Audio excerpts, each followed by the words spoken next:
Welcome to the 1000 Comics Podcast, the show that's pretty much just drawn together. How you doing, folks? What's new out there? What's new? You good? I'm good. I'm great, actually.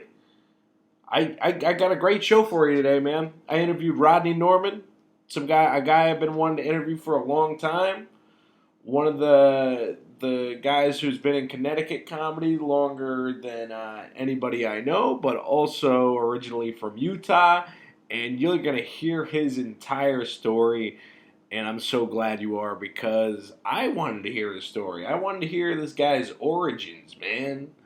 He's a quite the character, but we'll get into that later. First, I want to talk about a few things. I got to live a dream come true the other day. I went to my old high school and I filled in as the band teacher. Now, in addition to getting to fill in as the band teacher, I got to sub an animation class. Now, at first, I was filled with bitterness and jealousy because they didn't offer any animation class when I was going to high school, and this was the high school I taught at when I was a kid. Now I'm walking down the art wing of the high school, and I'm thinking about taking, like, I was one of the first people to take Miss Henshey's art history class, and I was the only guy in class. And I walk into the classroom, and there's all these awesome looking computers set up, like it looked like a college level class. And all the kids come in, they start sitting down, they get on the computers and they got all of their own little animations going. They're all doing their own thing, which I think is so cool. Like, none of them were really like, they just all clearly wanted to do their own thing with it. And I was like, I know I got something to teach these kids. So I got up, out of my substitute chair there, the teacher's chair, and I was like, kids, the funny thing about animation is, and I went ahead and I drew Homer Simpson on the chalkboard. I drew him, real quick in a sketch, you know, and the kids actually, because the kids thought it was such a good sketch, they were like, holy cow, where'd this guy come from? They started clapping when I was done drawing him. And I said, all the great animators copy one another. Like, Matt Groening created The Simpsons, but his drawing style was copied from Rocky and Bullwinkle. And I drew Bullwinkle on the whiteboard next to Homer. And the kids could see that the Bullwinkle and Homer actually have the same kind of, head and eyes and are pretty much the same. And I was like, hence Homer J. Simpson being like Bullwinkle J. Moose. I said, you don't have to reinvent the wheels with the wheel, kids. Like, animation is just that easy. And the kids started looking at it a different way, I feel like. And one kid, even started, drawing Homer and his little, character outline. And I even taught him that Homer's hair making an M and a G for Matt Groening. And it just felt so right to be teaching cartooning. I was passing on something that I hold dear to myself to kids of my hometown. And that is frigging awesome. It may not even have meant that much to them, but it meant a lot to me. And it felt good. And after that, I got to teach band class, and something I never thought I would do because I've never even played an instrument in band. I played bass guitar a little bit when I was with my friends, and just like jamming, but I never got to play an instrument. I filled in for the band teacher, and she wasn't gone the whole class, but she kind of showed me what to do before she left for this meeting with the superintendent there. And all I had to do was walk around the auditorium and the band room and just walk back and forth and watch these kids be amazing at instruments. the amazing amount of creativity and the technology. These kids were recording the songs they were playing on an app on their phone so they could upload it to Google Classrooms. I was so blown away by how advanced these kids are today. I was stunned, and and at one point I sat down and I closed my eyes for a second and I just listened to the music, and I just thought what an amazing job it would be to be a music teacher in a high school. Like I'm glad I got to live for a moment in that job. I couldn't believe it. And and just one last thing about going back to my old school. Did have one period off, and I snuck up to my old high school English teacher's room, Mr. Mahan, one of my favorite teachers, and he didn't even hear me come in the door. The kids saw me, but he didn't hear me, and I just watched him. I teach, read the play Fences with the kids, and we didn't. I don't think we had that play. I mean, the play might have been around when I was high school, but I don't think it was something that was regularly taught. But just absorbing Mr. Mahan's class again after 10 years of he was the one that inspired me to be an English teacher in the first place, and I just had to talk about that real quick. But now I also want to tell you about me headlining at the Elbow Room Friday, May 1st. Come and see me headline at the Elbow Room Friday, May 1st. Tickets are just $10. Go to the Elbow Room website. Come approach me in the street.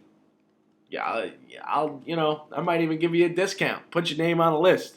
You get in the Elbow Room Friday, May 1st. I believe the show's at 8 p.m.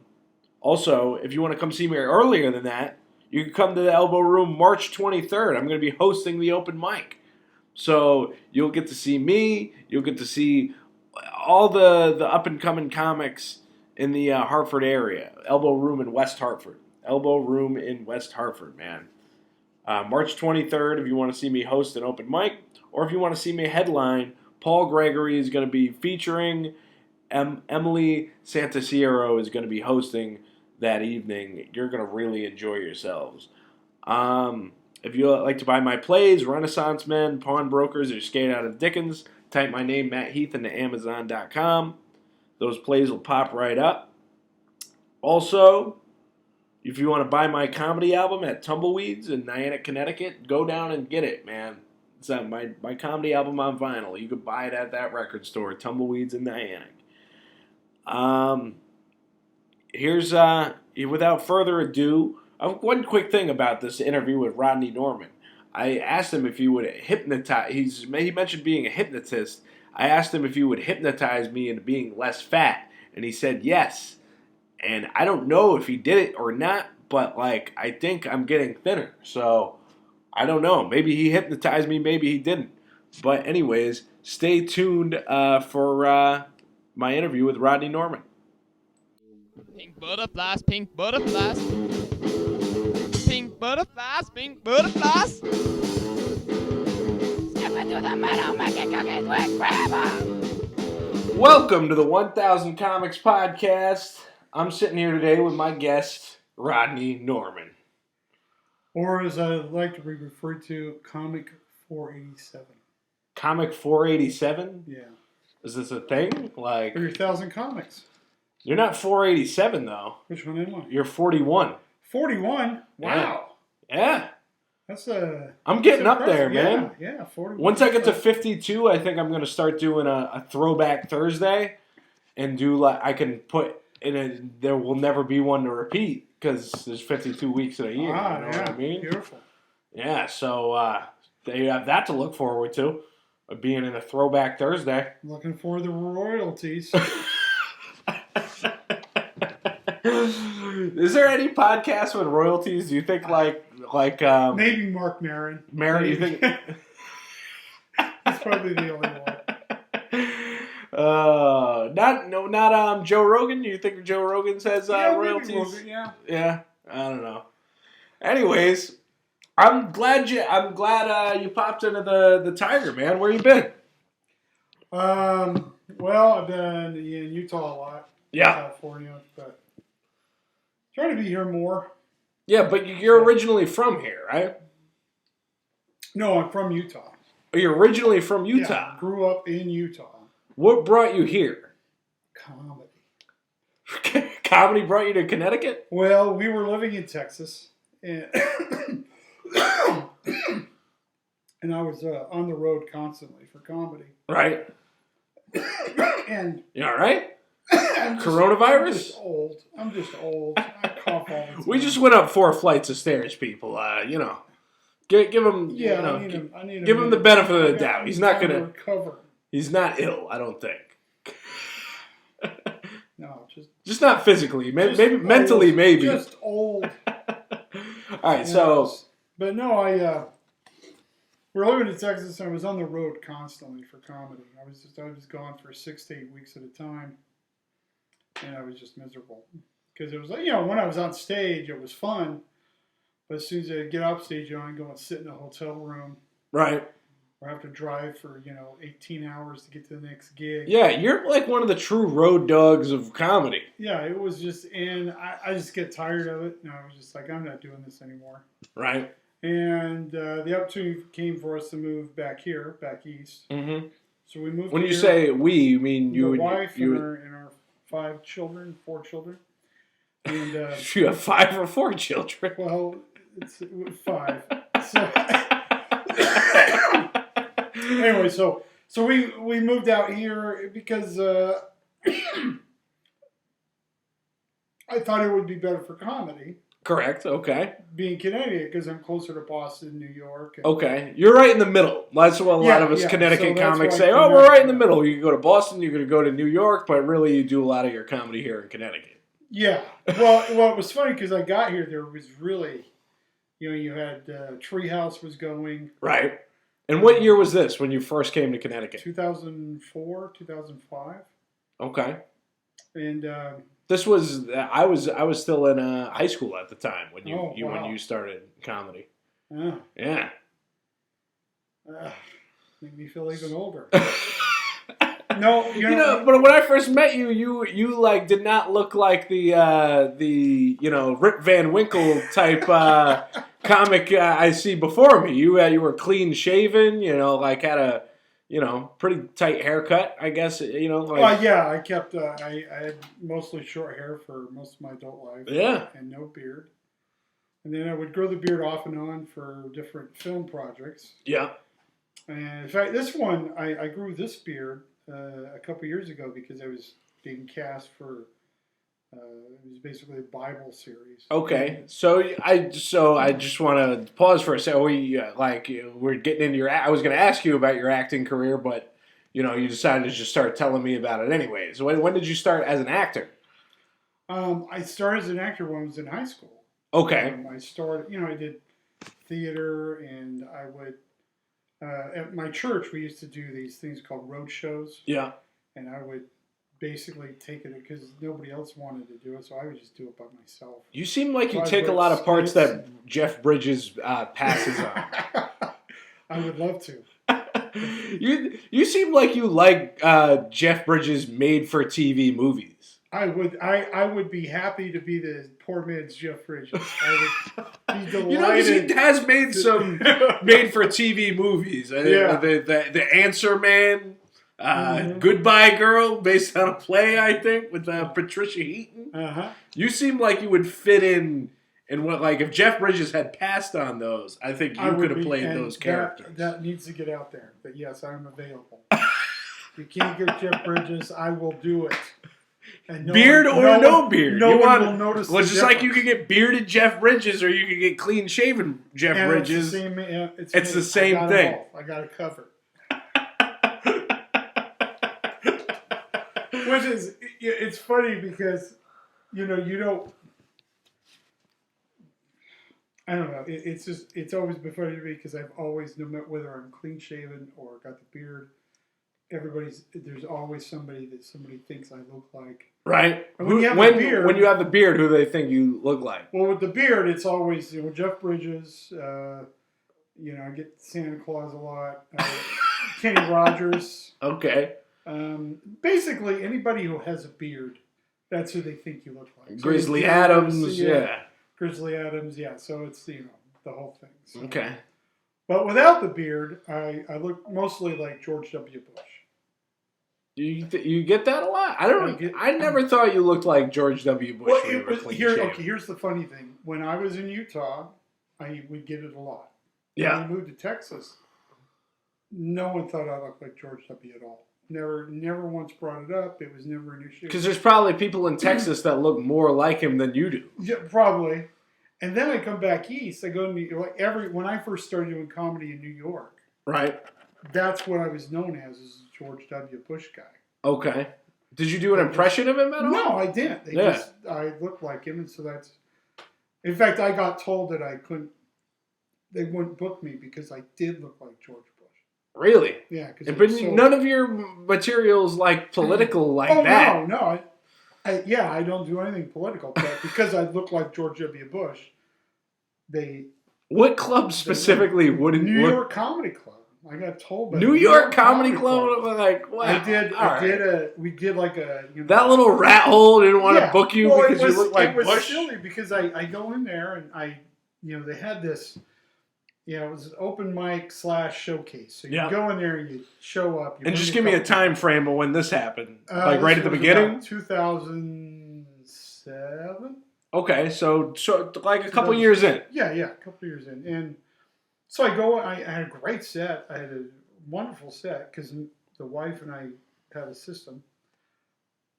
I got to share this with you. So I helped open the Wise Guys Comedy Club. Okay. In Utah. Okay, so. And for a while, me and my wife worked there.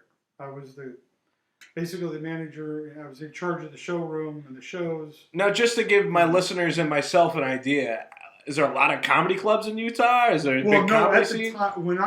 So I started in Kansas City in '98. Okay. That was my first open mic. I got up at Stanford and Sons.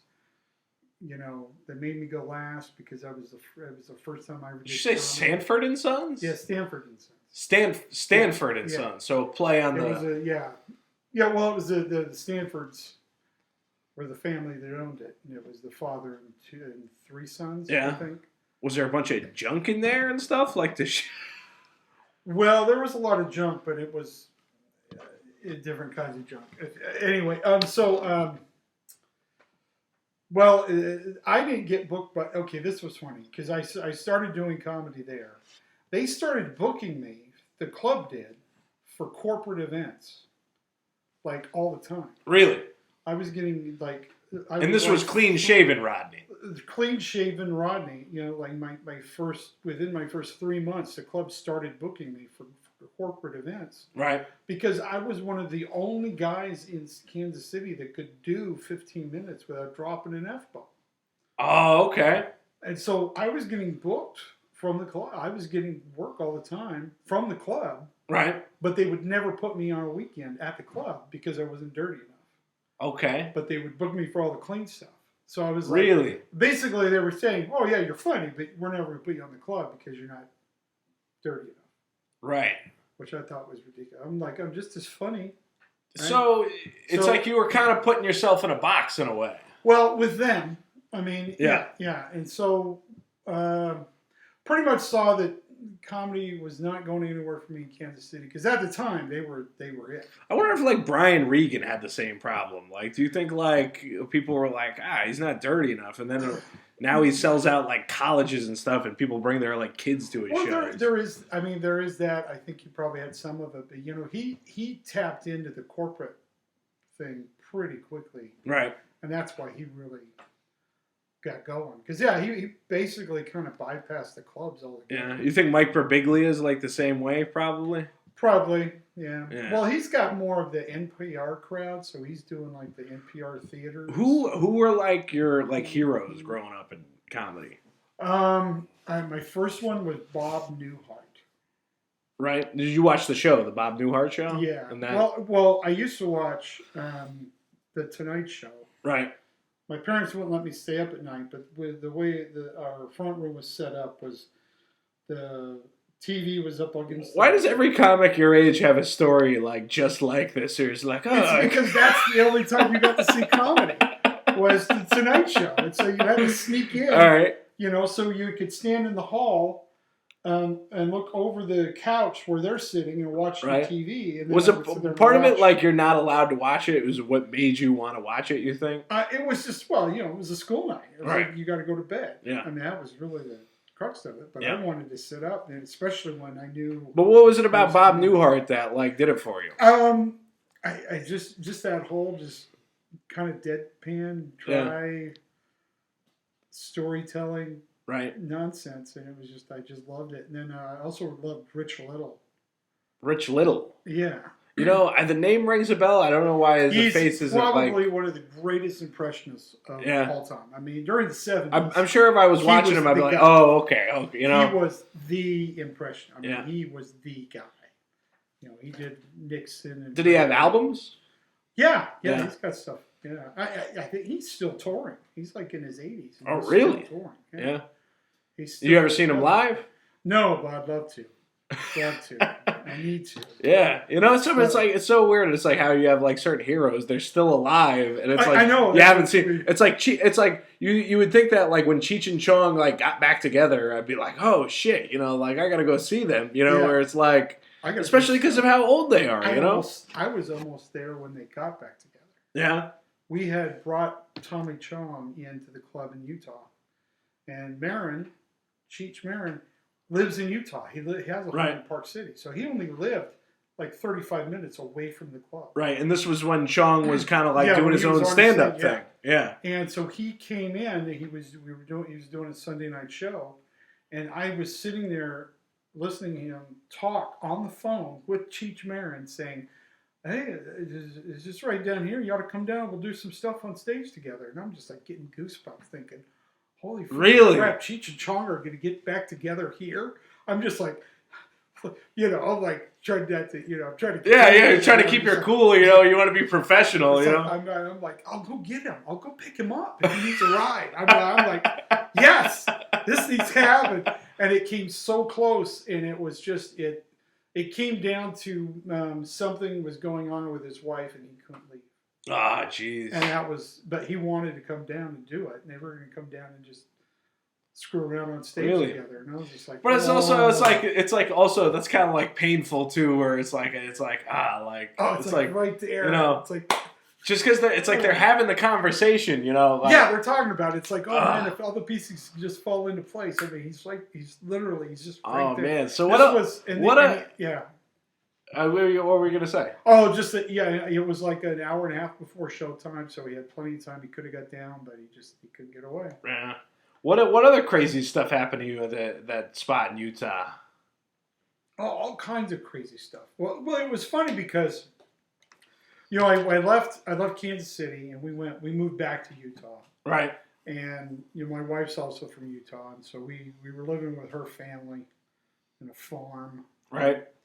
And I was running comedy nights. Well, I used to rent out a movie theater. Really? The big multiplex movie theater. I would rent the theaters out on Saturday nights.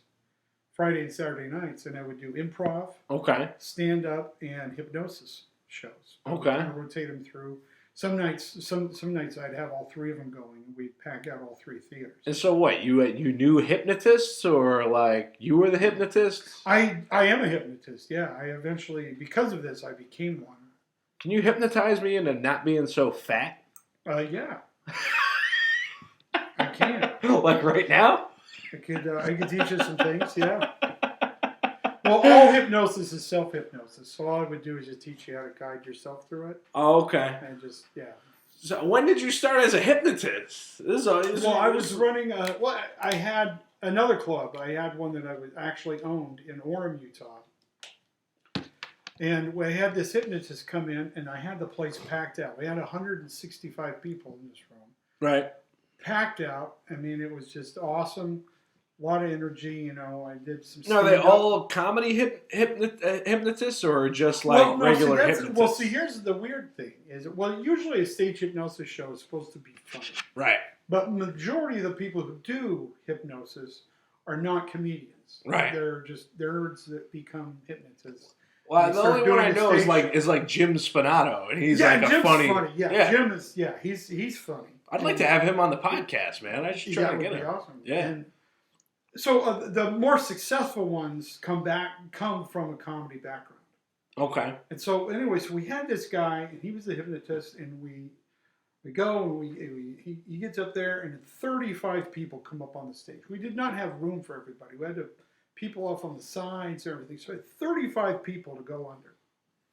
So he goes and does what the induction, which is the actual process of putting somebody under. Mm-hmm. And it was like 25 minutes long, which at that point you're just putting them asleep. Mm-hmm. I mean, my induction is usually about 6 to 12 minutes. And typically they're 15, 20 maybe. But if you're quick and you have good subjects, you can get people going faster. So mm-hmm. Plus you're pre-talk before that. You actually start hypnotizing them before you can bring them up. So, really? Yeah, it's all part of the process. So is it a part of the process to say process instead of process? Yes, it is. It was funny when I was a young man. I'll tell you, that's funny to me. When I went on a mission for my church, yeah, and I went to New Jersey, and one of the guys that I served with was from Canada, right, and so I used to hang out and talk with him all the time, right, and after hanging out with him, I started saying process instead of process, right, and I have not been able to stop myself. They haven't been able to turn back. That's the way I say it now. I think it's partially because of the beard. Like, do you find when you have a beard, you put process in your, it's very professorial, like. I guess so. Yes, the process. It's like, all right, Freud. Oh, man. I want to do an entire comedy session as basically a very arrogant college professor teaching people philosophy. Okay. The entire act, that's it. The entire act is just me teaching philosophy in the most angry and bitter way possible. I mean, I can see it working. Not a place like the Hungry Tiger. You know what I was actually thinking when I was watching your set tonight? Is that, like, there's so much, like, it's like the Hungry Tiger is not Rodney Norman's room. That's all I was thinking when I was watching your set, because there's so many nuances to your jokes. It's like the amount of ambient sound in a place like the Hungry Tiger. It's like you got to pay attention to an act like yours. You know what I mean? Yeah, I was having more fun than anyone else in that room. How badly it was going over. But you're one of the people though that I've always like. It's like you die gracefully on stage. You know what I mean? It's I embrace it. Well, I mean the thing you is, fall into you got to fall into the bomb. Yeah, you know? it's turned into the skid, as I like to say. You just need to enjoy the whole process, whether it's good, bad, or otherwise.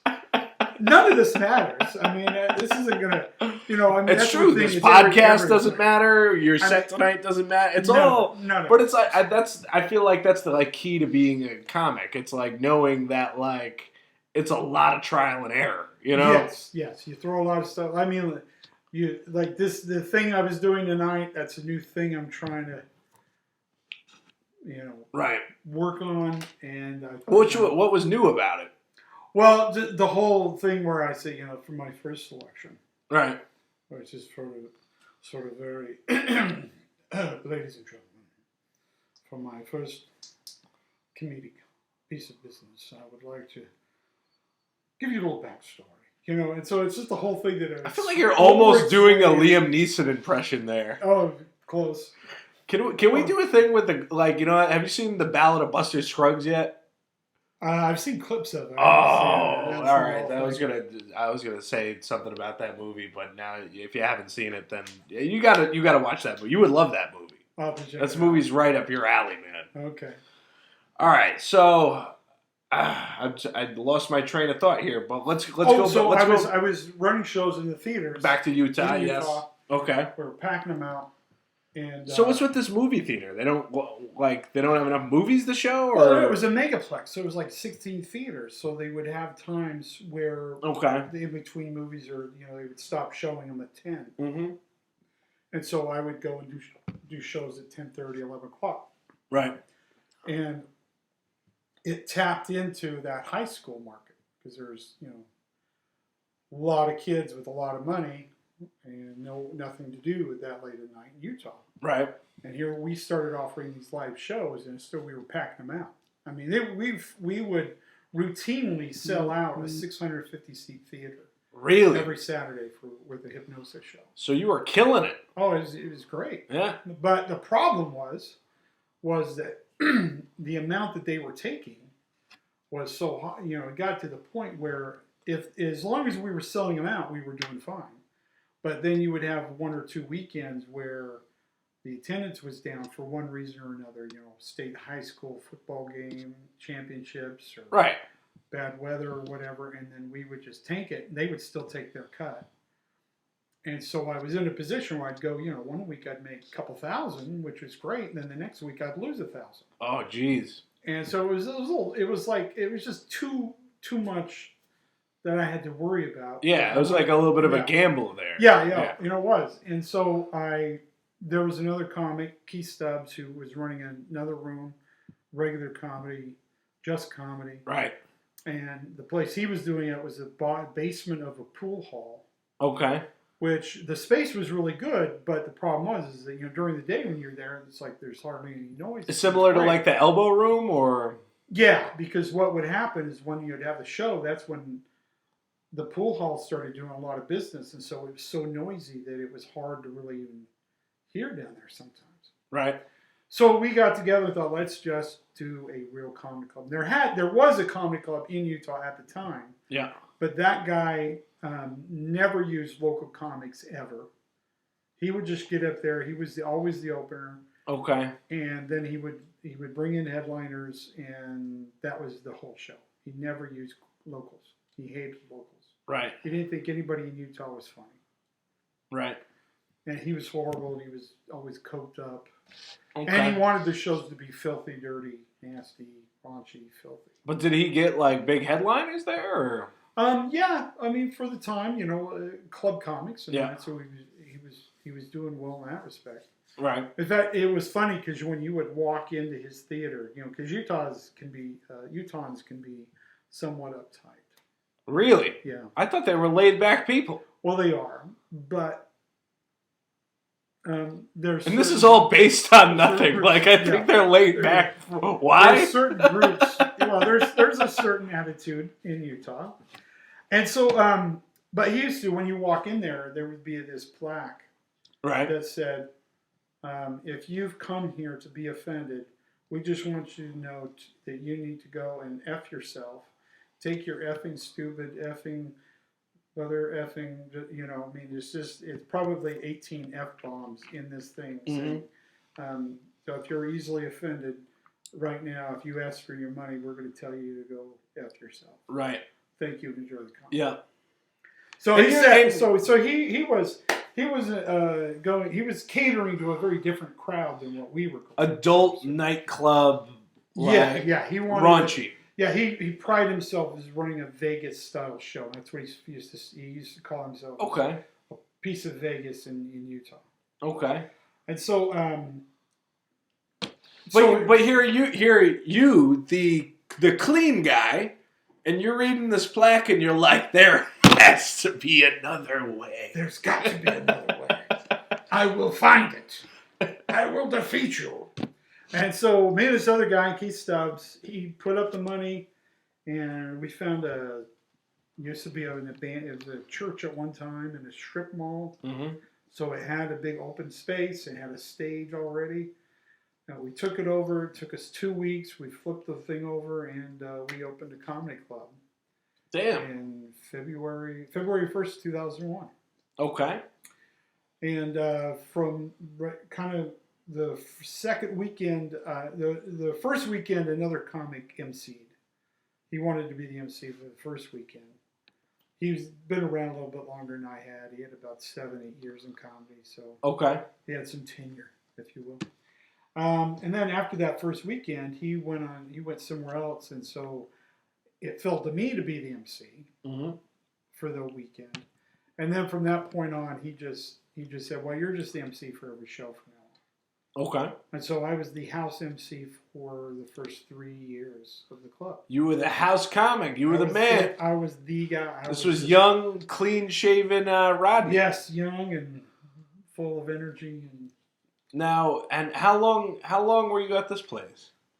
I was there until we moved to Texas in 2004, and then we were there for about a year, and then we came here. Mm-hmm. So now, did the club shut down, or you just left? Oh no, Wise Guys has gone on to become probably one of the top 5 comedy clubs in the country. Ooh, I'd love to get out there one day. Yeah, it's amazing. He has an A room, which is constantly. It's like Joe Rogan, Ari Shaffir. Oh, so mega successful. It's mega. It's like I said, it's one of the top clubs in the country. And then he's got 2 other kind of B rooms. Right. And I'll go back and I headline those 2 clubs here once in a while. When I'm around, if I'm there, he usually has me MC. So there's a total of how many clubs in Utah now? 3. There's 3. And they're all owned. They're all Wise Guys. Yeah. That's awesome. Yeah. Now, what were some of the major successes when you were there, when you were emceeing?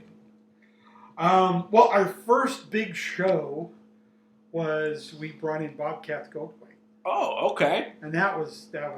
Was this pre-director Bobcat? It was actually as he was beginning into it. Was he trying to show everybody his movies and stuff? Well, he talked about them. Okay. And he loved coming there because he filmed in Utah a lot. Oh, he did? Yeah. What movie did he film in Utah? Was it the one with Robin Williams, America's Greatest Dad? World's Greatest Dad. Yeah. That was filmed in Utah, huh? Yeah. So, and plus he had a big connection with Sundance and all that, so he loved going there. He had a lot of people who lived. Okay, so you got Bobcat headlining. You were hosting that show, or I hosted the show, and then I also got to open for Mitch Hedberg. Really? Yeah. What was that like? It was, it was weird because I knew at the time, as a comic, I knew what an incredible treasure this guy was. I knew who he was. He was a true comics comic. Yeah, he was a comics comic. And he really wasn't that well known in the general public until after he died. Yeah, it's so unfortunate. But Keith had known him, had been friends with him for years. They did the Aspen Comedy Festival was the Aspen Comedy Challenge or something like that. It was a competition. Right. And he was in the competition with Mitch Hedberg. Really? And it was he was funny. He used to laugh about it. He said Mitch Hedberg lost every session. He was last every single time. But I could see how that would be true because he's so it's such a niche kind of thing he does that I feel like competitions they're looking for a certain rhythm and a guy like Mitch Hedberg probably didn't fit that rhythm. Yeah, he throws the energy off. Yeah. You know what I mean? Now, so he headlines that for what, a weekend or just one night? It a was one night thing. That's only weekend. Did you do drugs with him or what? No, did not do drugs with him, but I hung out in the green room with him. And, do you remember what you talked about in the green room? No, just comedy and just that. I mean, it's nothing special. He's like, hey man, you should grow a beard someday. Yeah. No, nothing exciting like that.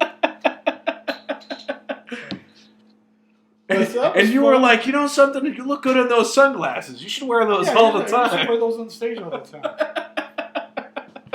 Maybe I should slow your pace down a little bit. You ever thought about doing jokes about Kit Kat bars? Yeah, that kind of stuff. No, it was it's funny looking back at the certain people that I've gotten to work with, and then later you see them just blow up. There's a joke. I don't know if you've ever listened to my comedy album. I wouldn't blame you if you hadn't. But I do a Mitch Hedberg impression on the album. Oh, really? And I was actually just thinking about this the other day because, like, the joke goes something like, have you ever shopped at Walgreens? I'm trying to remember exactly what I say. The cashier told me I earned 1,000 points. I said, how much is that worth? She says $1. I said, that means 1 point is worth 1/10 of a penny. Like, what's the point of that? Like, I forget what the punch is, too, but I just thought it was like, it sounded so good in, like, the voice of Mitch Hedberg. But I thought about it recently because I was at Walgreens the other day, and now, like, for some reason, Walgreens is the opposite of CVS. They, like, you know how CVS, like, they give you a fucking receipt. It's like 3 feet long, full of coupons. Where Walgreens gives you, like, 1 coupon every fucking 10 years. I don't know why people shop there, but then you get the coupon. It says, like, $4 off of 20. I give him the $4 off of 20. He's like, oh, this is, like, worth, like 5,000 points. And I'm like, what? And I'm like, so do I get the $5 off? And he's like, no. He's like, you got to wait till your next purchase of 20 to get the $5. I was like, what? I was like, I just left all my shit on the counter. I was like, all right. See, I went home. I was so mad. I was like, those fucking Nazis over at Walgreens. What is wrong? That's false advertising. I'm gonna get a lawyer. But the fine print of, like, I read the fine print of the coupon. It's like, this is worth this many points, and it's like, what is with this fucking point system? You know what I mean? I don't know. Sorry, I had to fucking vent about that real quick. Okay, hey. The other joke I always thought was kind of like Mitch Hedberg-ish that I did was like, is like, you ever eat a king-size Reese's? Have you ever eaten a king-size Reese's? Yeah, plenty of times, right? So you can never be with somebody else when you eat a king-size Reese's. Because you got to give up a cup. God forbid you're with 2 people. You got to give up 2 cups and then you're just down to the regular size Reese's. But it's only economically responsible to buy the king size Reese's because only for a few cents more you double the cup. And I just like that. It's just only for a few cents more you double the cup. I just like that in Mitch Hedberg's voice for some reason.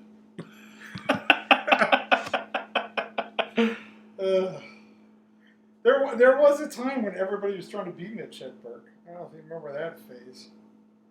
Now, the Mighty Mouse shirt, I got a comment on. Are you like a big Andy Kaufman fan? Is that why you wear the Mighty Mouse shirt? Or are you just a big Mighty Mouse fan? I was a Mighty Mouse fan first. Yeah. But yeah, I'm a big Andy Kaufman fan. Yeah. I love what he was doing. Yeah.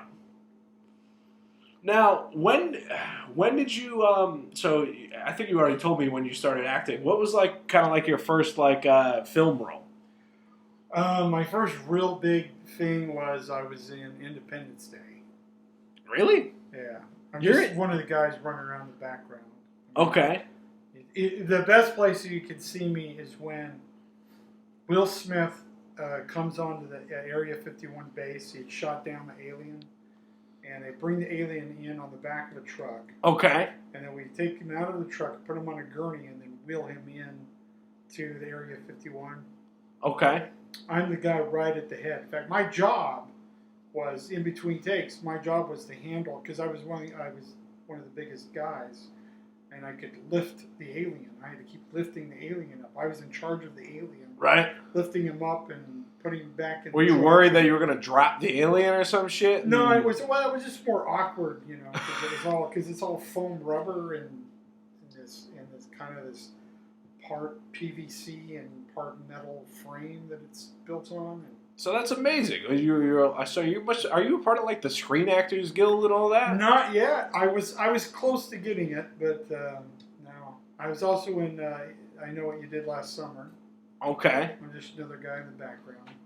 Where in the background are you in that movie? Well, the best place to see me is I'm wearing a skull cap, and when they come to confront, after the first murder, they all come to the boat to confront Ryan Felipe's character. Right. And as he's coming out to talk to them, I go walking behind all of them with my black skull cap.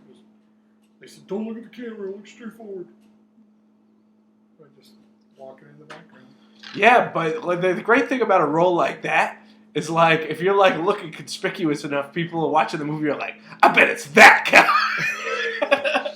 Well, it was one of the coolest things. Well, okay, Independence Day was fun because I got to hang out with Brent Spiner because he was one of the doctors who comes there running out. Gotcha. And so I spent half my almost the entire time I was filming during option when we weren't shooting. I was just hanging out with Brent Spiner. Really? Yeah, the guy plays Data. You know, we were just sitting there talking about acting and life and everything. It was pretty cool. Just bullshit. Yeah. And sounds like you had more interesting conversations with him than you did Mitch. Yes, I did. I had more time with him. And then when I Know What You Did Last Summer, I hung out with Ryan Felipe a lot. Right. And the guy who was the killer. Right. The actor who was doing that, he was really cool. He was telling me, he says, yeah, he says, you know, it might take you a while to get in a part in acting. He says, once you get, he says, you work as a character actor. He says, you know, these lead roles, he says, you don't want that mess. I got the perfect character for you. What's that? It's a character that I kind of wrote that I just do the voice of on stage, but you look like you could be that character. It's called the Bitcoin Prospector. Yeah, Bitcoin Prospector. There's Bitcoin in them computers. I need to put myself a man bun. It sounds like. Yeah, I think that would okay. Now he's Bitcoin the audience can't see you, but Rodney's putting his hair up in like a man bun kind of thing, which at his age he probably shouldn't be doing that, but for the sole purpose of the Bitcoin Prospector. There's Bitcoin in them computers. There's Bitcoin. We're gonna mine that Bitcoin. All right, so what else? What else have you done in film? RAM? Is this a solid state drive? So, I don't know what else is going on. No, it's just been a fun deal, man. Yeah, comedy. This has been a wild ride, huh? I haven't gotten anywhere. I've made no money. I haven't done anything really huge, but it's been fun. But you made people, like, the main thing is making people laugh, and, like, you feel like you've done that, right? Yeah, I pull it off every once in a while. Well, you know, it's funny because I was, a few years ago, I was getting ready to go up and do a set, and I was really tired. Right. But I was still, you know, just before you go on stage, you kind of get that kick of energy, and it wasn't coming. It just wasn't coming, and so I just walked up there and just the most slow, methodical, mopey, and I get up there and I had him laughing before I even touched the microphone. Really? And so then I was just doing sort of this half uninterested. I was literally trying to fail. My goal was to be the worst comic possible. Right. At that moment. Because I was only doing like a 10-minute spot. I wasn't getting paid. And I'm just like, screw it. And it destroyed. Right? So you find yourself with a lack of adrenaline, and you decided to use that. I used it, and it just killed. Right? And so then, just a couple weeks later, I never thought I would ever do that again. Right. A couple weeks later, I was in a competition. And it's funny because we only had 2 minutes for our set. And it was frustrating because there really was no reason for us to only have 2 minutes. minutes. And where was this competition? It was in Carson City, Nevada. Okay. It was a clean comedy challenge. Okay. So you only get 2 minutes for the first 2 rounds, 3 rounds. And one of the things they told us though, before we went up there, because like I said, there was no reason for us to only do 2 minutes, because they ended up the rest of the show, somebody would get up there and just goof off for 20, 30 minutes while they tabulated this. It was like there was no reason for the show, for us competitors, to only do 2 minutes. Yeah, because the rest of the show is lacking. Yeah, so it wasn't like, oh, we're under time constraints. It's like there's like 18 of us. So I mean, you know. So one of the things they said, oh, to help everybody, we don't start your time until you speak. As soon as you get up there and you say something to a microphone, that's when they start the timer. You were the only person to use that to your advantage, though? It was funny because the guy who ended up beating me, he figured it out, and he used it. Who used it first, him or you? Oh, me. He figured it out when he saw what I was doing. He was riding your coattails, though. Yeah. So I get up there, and I'm just staring at the audience. I walk past the microphone. I'm just like, I got in a good 45 seconds before I said anything. Yeah. And I had the audience laughing before I said anything. Mm-hmm. And then I did my 2 minutes, which is only in reality, about a minute and a half of material. Yeah. Maybe. I mean, it's probably just a full minute of speaking. And part of the thing was I had people laughing so long and so hard that I had to wait for them to stop laughing so I could keep on with the show. Yeah, that's rough. Like when you get those like real short sets, if like you're doing well, it's even harder because like you have to wait for the laugh to be over to fucking do your next joke. But I found this, half asleep, somewhat big doofus mentality that I was taking up there was working. Yeah. So I'm saying less material. I'm burning less material, and I'm killing. But that's why you're like Jeff Bridges. You're like the dumb smart guy. You know what I mean? Like you like get the Harry from Dumb and Dumber thing, but the like the professorial like process like kind of thing going. The process. The professorial process. Professor. With the process. Yeah, as I like to call it, the smart tard. The idiot that says smart things. Yeah. Yeah.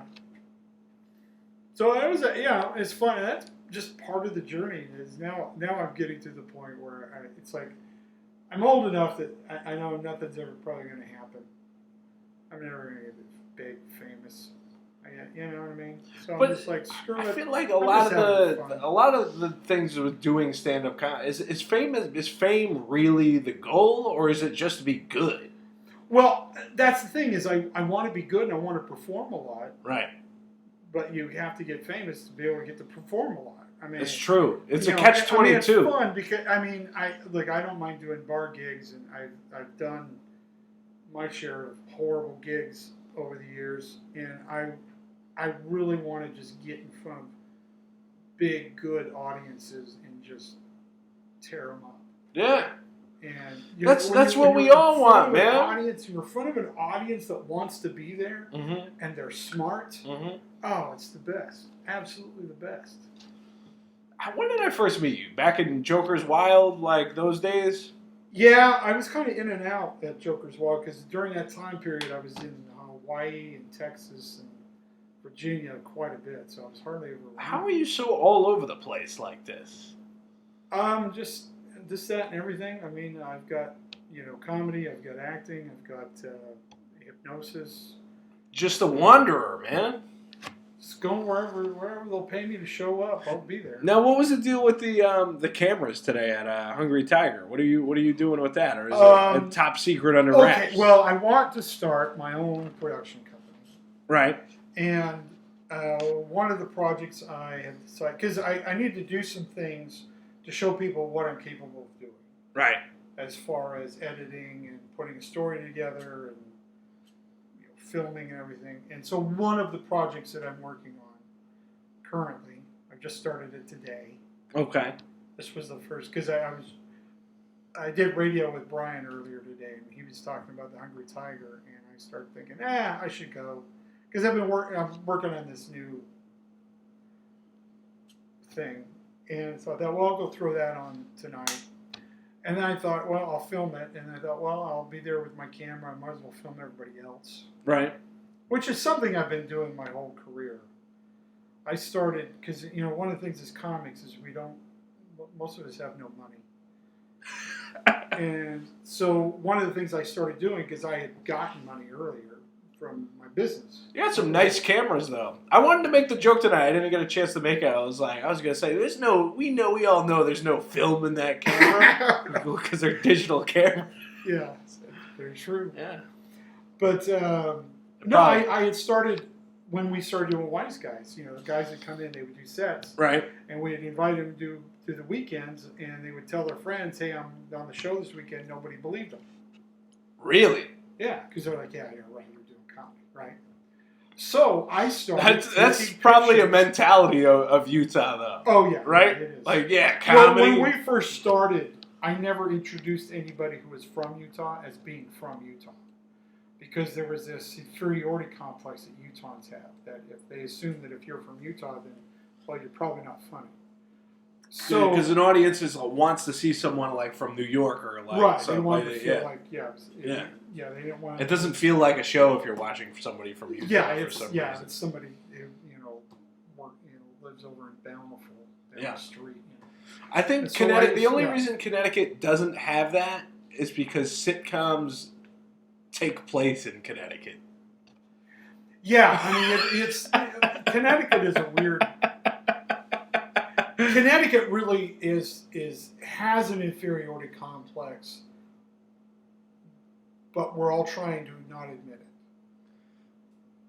I guess you're right, but at the same time, I don't know. For some reason, I'm like, this is where comedians live when they've made it. Like Letterman lives in Connecticut. Conan used to live in Connecticut. You know what I mean? Where it's like I've always seen Connecticut as like, if I could just make it in New York, I could like live comfortably in Connecticut. But you know what I mean? Nobody launches their comedy career in Connecticut. You have to give the New Yorker boss. At the same time, Howard Stern started his career. I mean, he's not a stand-up comedian, rather. But at the same time, the podcast is a similar trajectory. Well, it's so up in the air now anymore because you can get one good TikTok thing to get viral, and all of a sudden you're packing theaters out. It's like, oh, gee. Yeah. This world is weird. But you're pretty savvy with the internet, though. I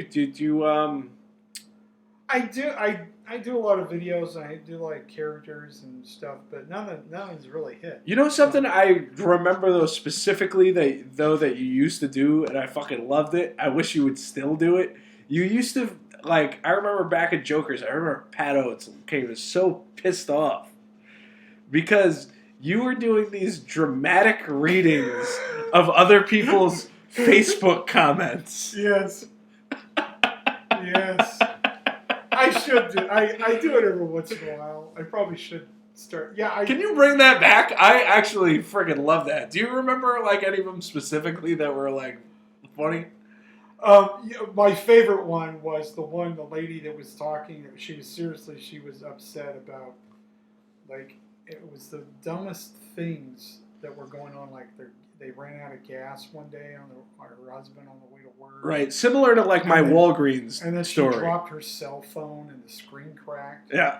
And, it was just silly Monday. Everybody goes through it. And then she was going on about how it was Satan was getting at her. She was serious. Oh, man. And that she was just mad at Satan. So she was just pissed at Satan and just going off and on about it. And my cousin sent it to me. She says, I can't let the person who's this post is know that I did this, but you need to do this one. So I did that, and it was probably one of my favorite ones I've ever done. Yeah. Any of them get a lot of hits? What did you have those on YouTube? Yeah, I've done them. There's some on YouTube. Most I have a Facebook page, Dramatic Readings. Oh, it's a specific Facebook page. Well, what had happened was I started I had a friend who had a post that I thought was really funny, and it wasn't getting any attention at all. So I just, as a joke, I did a dramatic reading of his post. Right. And it got more likes than what his did.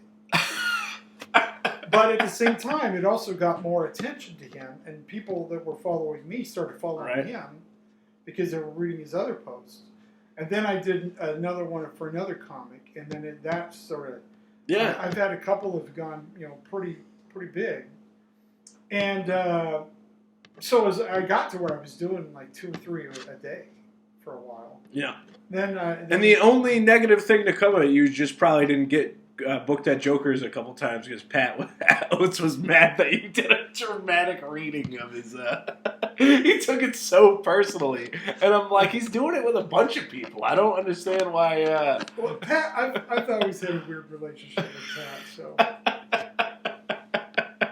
I helped him. When I first came out to the scene, he'd been doing comedy about 6 months. Right. And, he was horrible. Oh, my God. Wow. Oh, it was painful to watch. Because he was like, part of it was just he wasn't sure of himself. Right. And so he was doing jokes, but he was like. This is interesting to hear, because I started when he was 6 years in. You know what I mean? Yeah. So it's like. No, and him and. What's his name? Jerry Woolley. Right. And I met them both kind of at the same time. Mm-hmm. And I could tell that they were funny. I could tell that they had potential. Right.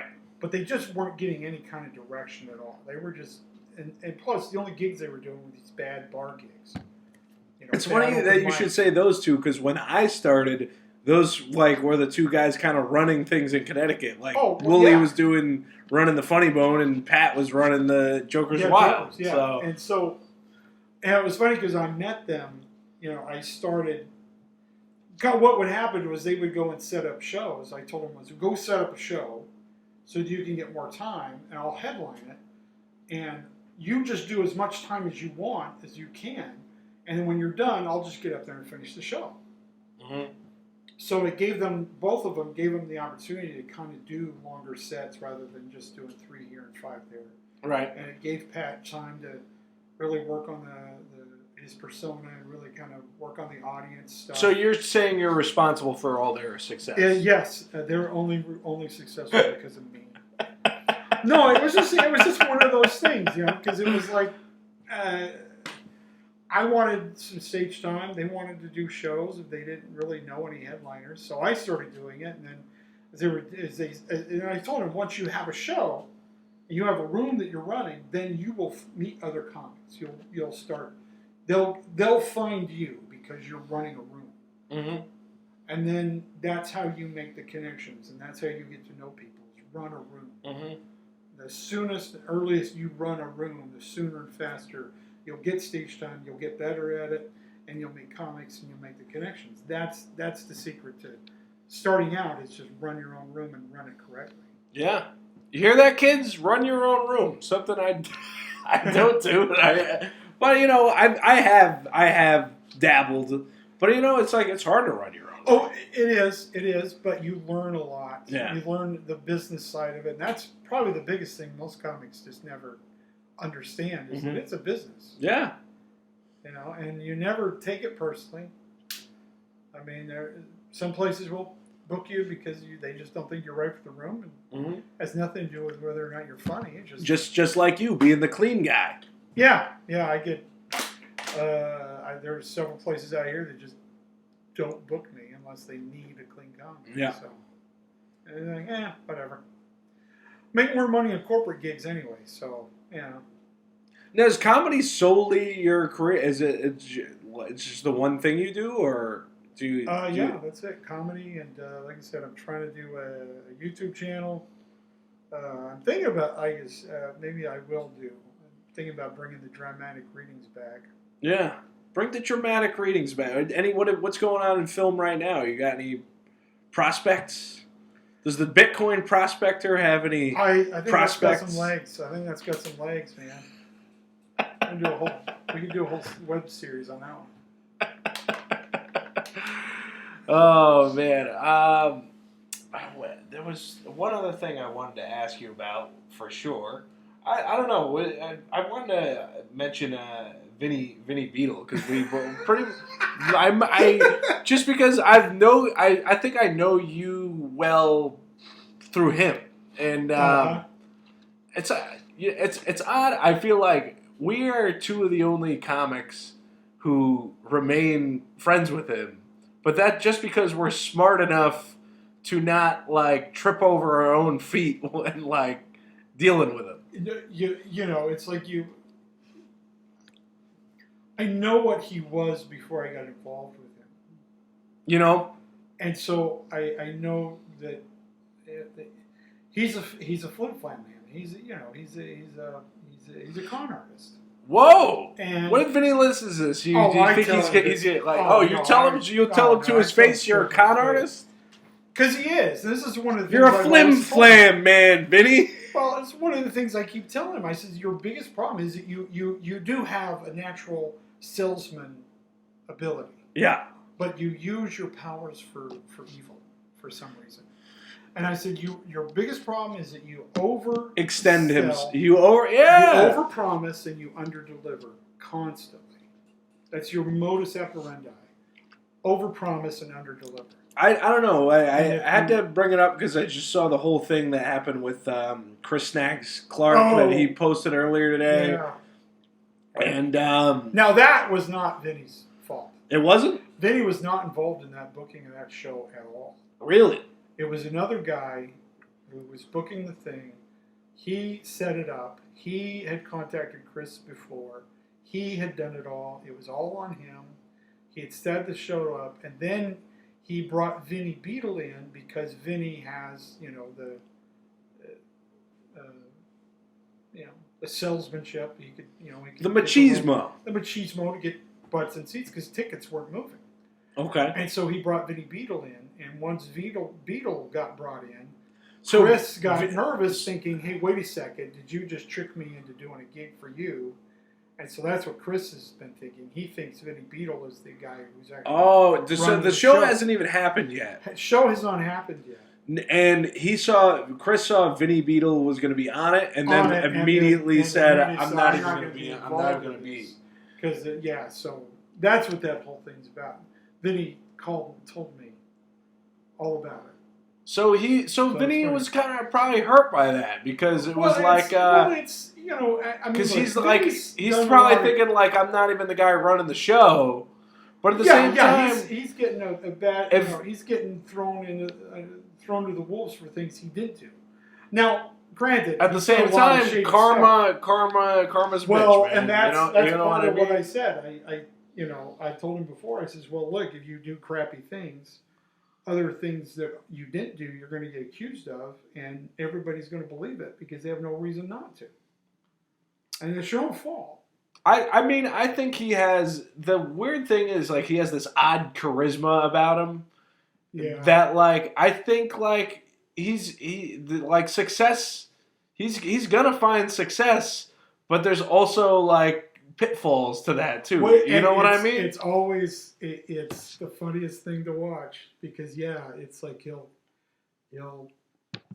once he gets a little bit of success, gets a little bit of traction, then he basically just cashes in on everything that he can out of it and then just drives it into the ground.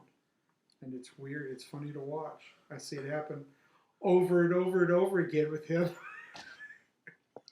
I was just interested to like know your opinion on him, just because I would rather talk to somebody who is friends with him about him rather than like bring up his name and then like just hear a whole shit talking story. You know what I mean? Like, that's the thing is, like I said, I am not saying anything to you I haven't said to him.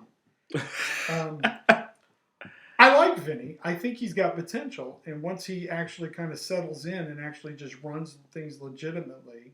If he actually could own his own club, You know what I mean? Yeah. If he could run his own place, he would do really well. Because it's like, then it would be at the point where it's like, well, if you don't like him, just don't go to his club. Yeah. You know what I mean?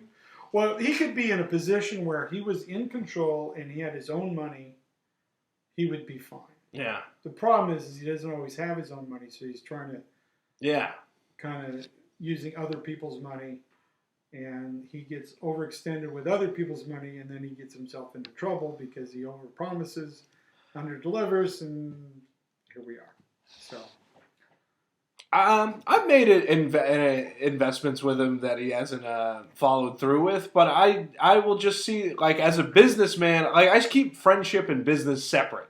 You know what I mean? And I think that's what makes it easier it's easier to be friends with a guy like Vinny, because it's like, if you could keep that separate and just be like, you know what? If that investment's stagnant right now and it's like you're dealing with your own shit, like, well, you know.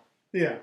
Well, I do think that when he's in a position, he has money and he can make good on things, he will. Yeah. But he kind of he gets into this situation where he kind of gets his will stuck, and then instead of doing the smart thing to get There's out, certain times where I have to stop talking to him for a little while though, because he'll be like trying to get me into some kind of comedy pyramid scheme, and I'm just like, all right, I tell people, I got a lot of stuff going on. I tell people all the time. I said, look, if you're going to give him money, make sure that you're in a position that you can lose the money. Yeah. If you're not in a position to lose money, don't give him money. Mm-hmm. Don't be putting your entire life savings on a dream and a prayer. Yeah. Being sold to you by Vinny Beetle. At the same time, I'll say, to end our conversation with Vinny Beetle, I'll say something positive about him. He had me open for Artie Lang at one point, and that was fucking awesome. Whatever money I've invested with him, like, I feel like I invested money with him afterwards, so I feel like we're not even yet, but at the same time, like, I can let it slide. You know what I mean? Yeah. That's it. I still consider him a friend. Talked to him today. I do not hate him. I don't know why let's stop talking about video. And that's the Rodney Norman thing. podcast. The amazing thing about Vinny Beetle, he takes over everything. He's not even here. I think it's that post that Chris made, like, that I saw that. I started laughing because, like, literally, I think I didn't comment on it, but I did the wow thing. Like, the wow face? The wow you face. gave him the wow face? I gave it the wow face. Do you have, like, separate bearded wow face emojis? I wish I could. I should do my own series of emojis. Yeah. But shortly after that, Vinny sends me a message. Hey, call me, man. I got to tell you the story. All right. Oh, man. All right. Hey, we're winding down. These are usually about an hour. We've gone over an hour. Oh, is there anything you want to promote or throw out there before we end? Just you have a YouTube page. You want to promote your YouTube page? Yeah, YouTube. Rodney Norman. Just look up Rodney Norman comedian. Yeah. And I'll pop up. Yeah. Got a bunch of stupid videos. Yeah. I'm doing more stupid videos. I'm gonna do my Angry Professor. I do Santa Claus. Yeah. And pretty soon, Bitcoin Prospector. Bitcoin Prospector. All right, man. It was a pleasure having you on. Pleasure to be here, my friend. Yeah, it's great to, because we've known each other for so long. I'm glad that we finally sat down at, like, it's different, having a conversation in a venue like this rather than just always being at a bar or nightclub or something. You know what I mean? You got Tiny Tim playing in the background. Did you hear that? You know who Tiny Tim is? Yeah, from Christmas Carol? No, there was this big, huge guy who used to play. That Tiny Tim. And he was tiptoe through the tulips with you. Remember that song? Did you play that song on the jukebox today? That was playing before. Yeah. Yeah, did you play it? No. It was the owner who was playing it. That was cracking me up. I was like, is this Tiny Tim? Yeah. Tiptoe through the tulips. tip and toe through the tulips. Thanks for being on the show, Rodney. It's a pleasure. Thank you very much. Big butterfly,